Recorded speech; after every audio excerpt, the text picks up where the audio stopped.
Hello everyone, ako pala si Julidine Galapos Rico. Ang aking nickname ay Batid. Nakatira ako sa Kitakubong, Alamada, Cotabato. Ang mga tao sa Alamada ay mababait. At saka masasabi ko din, ang environment doon ay okay lang. Kasi hindi siya masyadong mainit, hindi masyadong malamig. At masasabi ko talaga na peaceful ang community ng Alamada at marami ding mga magagandang tanawin doon. Pinili ko pala ang BS in Social Work para matuto ako kung paano na maging more on socializing people. Ang influensya sa akin para kunin to ay ang aking pamilya. At saka choice ko rin ito. Ang prior knowledge ko about BS in Social Work is nagtuturo ito para matuto ang mga estudyante kung paano tumulong sa ating society.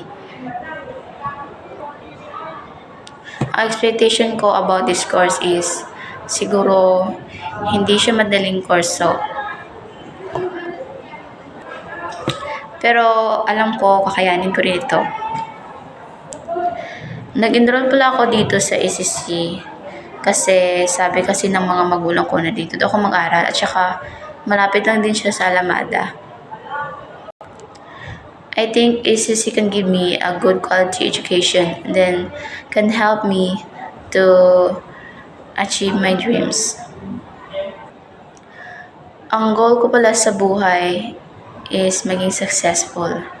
And I can see myself 10 years from now as a successful woman.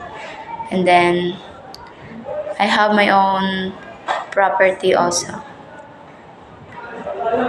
My prior knowledge about NSTP is it can help the student to practice their skills. I think the goal of NSTP is to help the student to express their skills and to make it more on a higher position. Sa totoo lang, ang insight ko about dun sa current learning modalities is kagaya ng online, modular, offline, blended. I think hindi siya madali kasi hindi lahat ng lugar malakas ang network at saka kasi ikaw lang isa na nag-aaral sa iyong sarili kaya hindi siya madali na yun as a student, hindi siya madali ang insight ko. At saka ang motto ko sa buhay is the best relationship that we can have is our relationship with God. So, sana nag-enjoy kayo sa video nito. Sorry kung may nagkamali ako and thank you for watching. Bye-bye!